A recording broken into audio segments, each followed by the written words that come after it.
सभी लोग को गुड इवनिंग, धन्यवाद। आज की संध्या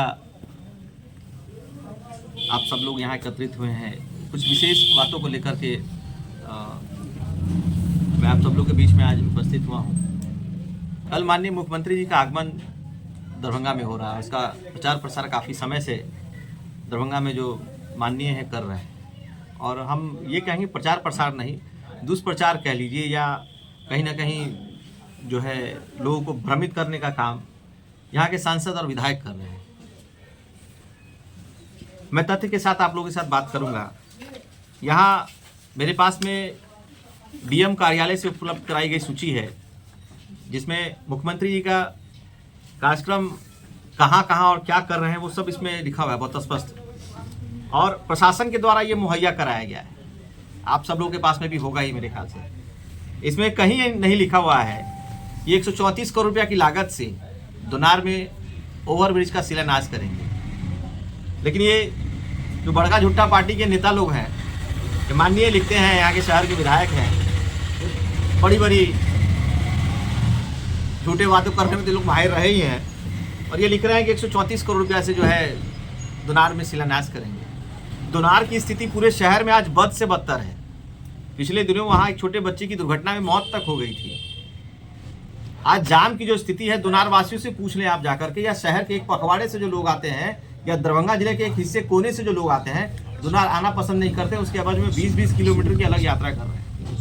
तो ये डीएम साहब के जो कार्यालय से उनके कार्यक्रम की जो सूची आई है, उसमें कहीं मेंशन नहीं है कि दोनार में वो शिलान्यास कर रहे हैं। लेकिन इस विधायक महोदय लिख रहे हैं या हम यहाँ शिलान्यास कर रहे हैं। तो ये समझना चाह रहे हैं कि आखिर आप करना क्या चाह रहे हैं। आप ऐसे लिखते हैं कि कर्पूरी चौक पर भी वहां पर शिलान्यास है। भाई काहे का शिलान्यास है, किस चीज का शिलान्यास है? तो इस तरीके से झूठ की भ्रांतियां फैलाई जाती है जिसका जवाब नहीं है। और ये सारी चीजें मीडिया के हवाले से भी बड़ा तेजी में चल रहा है। हिंदुस्तान खबर का अखबार है, हिंदुस्तान अखबार की कटिंग मेरे पास में है। इसमें भी लिखा हुआ है कि 11 तारीख को जो शिलान्यास होगा, जबकि ऐसी कोई बात नहीं है। सिर्फ दरभंगा के लोगों को ठगा जा रहा है।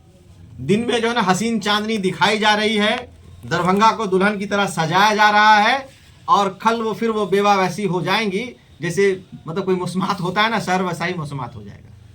तो दरभंगा को बार बार विशेष परिस्थिति में सजाने की आवश्यकता क्या पड़ती है? आप इसको दुल्हन क्यों बनाना चाहते हैं? आप दरभंगा के साथ क्या करना चाहते हैं, मुझे ये समझ में नहीं आता है। और आप क्या कर रहे हैं 20 साल से, आप ये भी समझा दीजिए जरा यहाँ के लोगों को। छठ जैसा महापर्व जहाँ सैकड़ों जगह से मदद हम लोगों ने पहुँचाई है, चाहे वो नगर निगम नगर आयुक्त को बोल के हो, मेयर को बोल के हो, डिप्टी मेयर को बोल के हो। छठ जैसे महापर्व में शायद दीघी हराई और गंगा सागर को इतना नहीं सजाया गया होगा। गंगा सागर दीघी तो आज भी बेवा है, आज भी वो मौसमात ही है। और ये जो हराही पोखर है उसका 2 कोना सिर्फ आबाद है। एक MLSM कॉलेज की तरफ से जब आते हैं तो, और दूसरा जब आप लॉ कॉलेज की तरफ, जो बंद पड़ा हुआ लॉ कॉलेज है उसकी ओर जाते हैं, वो यही 2 हिस्सा आबाद है। बाकी जो 2 हिस्सा है वो मौसमात है। वो उस 2 कॉर्नर पे कोई ध्यान देने वाला नहीं है। दरभंगा शहर में कई बार मंगल पांडे जी आके गए, यहाँ से बड़े बड़े नेता, खुद मोदी जी भी आके गए हैं। और 45 करोड़ की लागत से जो दरभंगा में आपका सदर अस्पताल बना था, जिसको बाद में कैंसर अस्पताल में घोषित कर दिया गया। बड़ी मजे की बात है, झूठ बोलने वाले जो लोग हैं, आज अगर गूगल पे आप सर्च करेंगे तो उस अस्पताल के बारे में आपको जानकारी होगी कि बड़े हाई-फाई डॉक्टर वहाँ नियुक्त हैं। और सच्चाई ये है कि वो अस्पताल आज भी बंद है। उस अस्पताल में आज भी किसी का इलाज नहीं हो रहा। दरभंगा शहर ये सवाल पूछता है माननीय मुख्यमंत्री जी से, यहाँ सुपर स्पेशलिटी हॉस्पिटल का जो आपने उद्घाटन किया था, बड़े बड़े नेता ने आकर उद्घाटन किया, बड़ी बड़ी बातें कही, क्या वहाँ इलाज हो रहा है? आज भी क्या स्थिति है DMCH की? आप किसी से छूटा हुआ नहीं है। मुख्यमंत्री जी यहाँ यात्रा पे यात्रा कर रहे हैं, लेकिन BPSC वाले लोगों से, BPSC के छात्रों से मिलने का उनके पास समय नहीं है। पूरे बिहार को आप रौंद रहे हो, लेकिन BPSC के छात्रों से मिलने का आपके पास समय नहीं है। दोनार में यदि बस स्टैंड सिर्फ व्यवस्थित हो जाए या उसका आप जगह चिन्हित कर दे, तो भी आप देखिए दोनार की स्थिति बहुत हद तक सुधर जाएगी। या दोनार में जितनी सरकारी जगह है आप उसको भी अगर चौड़ीकरण की तरफ लेके जाएंगे तो आज भी आधा शहर हमारा बच जाएगा जाम में फंसने से। तो इन सब विषय पर किसी का कोई ध्यान नहीं। आप देखेंगे हाल में ही प्रशासन के द्वारा दरभंगा में जो भंडा कांड हुआ, मामूली सा डॉरी एक्ट का केस, और उस पर जो है एसआई वहाँ पर जो दोषी है या जिनके ऊपर केस है उसको बट से मार करके घायल करने का काम करते हैं। उसी पीड़ा में जब परिवार परेशान होता है तो आवाज लगाता है कि पुलिस ने हमारे बेटे को गोली मार दी, और उसके बाद पुलिस की क्या बर्बरता वहां पर दर्शाई गई है वो आप सब लोगों से नहीं छूटा हुआ है। वह खबर कहीं ना कहीं नेशनल मीडिया के लोगों ने भी चलाया, नेशनल मीडिया में भी चला, लेकिन सच्चाई कहीं ना कहीं अभी भी दबी हुई है। तो निश्चित तौर पर प्रशासन जिस तरह की बर्बरता जो यहाँ पर कहीं ना कहीं लोगों की सुख और सुविधा को शांतिपूर्वक तरीके से बहाल करने के लिए रखा गया है, वो हमेशा शहर को अशांत करने में कहीं ना कहीं काम कर रहे हैं। आज दरभंगा एयरपोर्ट देख लीजिए, ये अपना पीठ खुद थपथपाते हैं और कहते हैं कि हमने ये कर दिया वो कर दिया, लेकिन आज भी जब घना कोहरा होता है या तेज बारिश होती है तो दरभंगा से वो सारा विमान रद्द हो जाता है।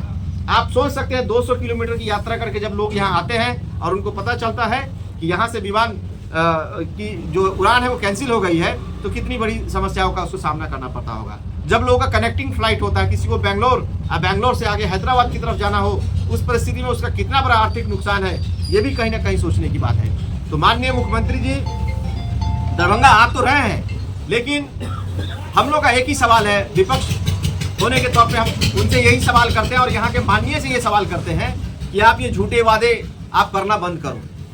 आप जहाँ नौका चला रहे थे वहीं एम्स भी आप खुद ही बना रहे हैं। ये भी इतिहास में कहीं ना कहीं दर्ज हो चुका है ये बात आप मीडिया के साथियों से भी नहीं छूटा हुआ है कि माननीय सांसद वहाँ किस तरीके से सूखे मैदान में धोती उठा के चल रहे थे और कह रहे थे अखन बैड है, ये बाप रे बाप भागो भागो भागो। ये कहीं ना कहीं हंसी के पात्र खुद बनते हैं।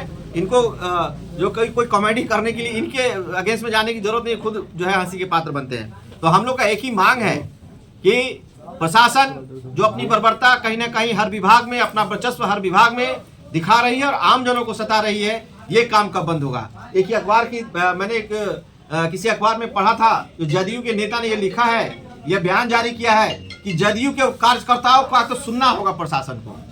मतलब ये बिचौलियाबाजी चल रही है क्या कि अगर सत्ता में जो बैठे लोग हैं जदयू और भाजपा का ही जो प्रशासन में या किसी विभाग में काम होगा और बाकी लोग का कोई काम नहीं होगा, चाहे वो उचित हो अनुचित हो, उसका सुनना होगा।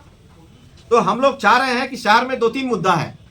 यहाँ फल मंडी कब मिलेगा, सब्जी मंडी कब मिलेगा, मांस मछली मंडी कब मिलेगा, ये मल्टी लेवल पार्किंग की बात करते थे, उसको आप कब सुचारू रूप से चलाएंगे, और मुख्य रूप से शहर को आप जाम मुक्त कब बनाएंगे, उसके लिए क्या योजना है। मुख्यमंत्री जी ये बताएं।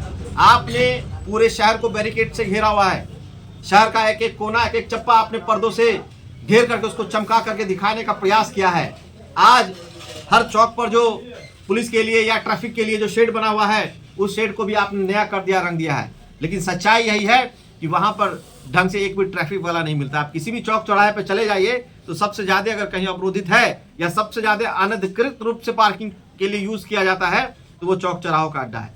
तो शहर मुख्य रूप से आप चंद घंटों के लिए तो इसको दुल्हन की तरह आप सजा देते हैं, लेकिन यह ऑलरेडी दरभंगा महाराज की धरती रही है। यहाँ बहुत सारे ऐसी ऐतिहासिक जगह, ऐतिहासिक चीज है, और पोखरा तालाब वो तो अनगिनत है हमारे यहाँ। आप उसको कब सुसज्जित करेंगे। आप चंद घंटों के लिए आप दुनार सजवा लो, आप चंद घंटों के लिए करपुरी चौक सजवा लो, चंद घंटों के लिए हराही को आप सजवा लो, लेकिन मूल रूप से जो यहाँ की असुविधाएं हैं, आप एजुकेशन की बात करते हो, आप एजुकेशन में यहाँ डिस्टेंस में पिछले कई सालों से आपने एडमिशन बंद किया हुआ है। यूजीसी ने क्यों रोका हुआ है एडमिशन, हम आप लोग के माध्यम से भी माननीय मुख्यमंत्री से ये सवाल करना चाहते हैं। यहाँ के शिक्षा स्तर और महाविद्यालय जो पुराने आज से 30 साल 40 साल 50 साल पहले जो बने, चाहे वो CM science, CM art, KS college, उसके अलावा कोई बड़ा महाविद्यालय यहाँ इस यूनिवर्सिटी के अंतर्गत आप लोगों ने देने का काम नहीं किया है, और जो भी है सब प्राइवेट की तरफ आप उसको धकेलते जा रहे हैं। तो शहर कहीं ना कहीं दिन रात रोता है, दिन रात अपने आप को कोसता है और इस सरजमी को कोसता है कि हम कहाँ हैं, हम कैसे आगे बढ़ें और कैसे विकसित हो। यहाँ कोई इंडस्ट्रियलाइजेशन की बात आप करते हैं, आप हर इंडस्ट्री एरिया को आप देख लीजिए कि वो इंडस्ट्री एरिया कहाँ पर अवस्थित है, और नो एंट्री के कारण मूल रूप से वहाँ के व्यवसायी कुछ व्यापार नहीं कर पाते हैं। चाहे बेला की बात कर लो, बेला में कई सालों के बाद, कई सालों और कई दशकों के बाद सड़क का निर्माण तो हुआ, लेकिन बिजली विभाग की लापरवाही इतनी है कि सड़क चौड़ी होने के बाद भी बिजली का खंभा बीच सड़क पे गड़ा हुआ है। तो असुविधाओं का दौर और असुविधाओं के दिन और तारीख से दरभंगा गुजर रहा है और दरभंगा के जो माननीय सांसद और विधायक हैं यहाँ के लोगों को बरगलाने का काम करते हैं, ठगने का काम करते हैं और इनके पास और कोई मुद्दा नहीं है। ये लोगों को कहीं ना कहीं हमेशा जो है सच्चाई से दूर रख करके और बस वोट लेने का काम करते हैं। दरभंगा की जनता ये सवाल करती है कि कल यदि शिलान्यास नहीं होगा तो यहाँ के सांसद और विधायक प्रेस करके जवाब दे कि जो आपने अखबार में छपाया, जो आप अपने सोशल मीडिया अपने हैंडल से लिखा, वो गलत था या सही था। उसका जवाब आप लोग निश्चित उनसे भी पूछिएगा, क्योंकि आपके पास अगर आप चाहें तो मैं ये सारा उपलब्ध करा सकता हूँ। ये इनका सोशल मीडिया आईडी है फेसबुक का, ये हिंदुस्तान अखबार का डेट में भी इसमें पब्लिश करके बता देता हूँ। और ये डीएम ऑफिस के यहाँ से आया हुआ, तो खैर सब लोगों के पास में होगा ही। और ये दूसरा, जब अगर सदर अस्पताल के बारे, गंगवाड़ा के बारे में आप जानकारी निकालेंगे तो आपको गूगल से जानकारी होगी कि मोदी जी ने लगता है गूगल को भी अपने साथ साथ झूठ बोलना सिखा दिया है। आप वहाँ ये जानकारी लेंगे तो वहाँ पर लिखा बहुत हाईली क्वालिफाइड और बड़े बड़े डॉक्टर वहाँ पर इलाज कर रहे हैं। मैं चाहूँगा आप सब लोगों से एक बार आप सदर अस्पताल की तरह आए और देखिए वहाँ की क्या स्थिति है। यहाँ दरभंगा में जो भूमाफिया है वो कोई और नहीं है, यहाँ सदर अंचल में बैठे जो सीओ हैं और उनके कर्मचारी है, वही लोग हैं। वही सरकारी भूमि को जबरदस्ती जमाबंदी दे करके या जो भी एनओसी है दे करके बेचने और खरीदवाने का काम करते हैं। इन सब विषय को लेकर भी आप लोग के बीच में आएंगे। बहुत बहुत धन्यवाद।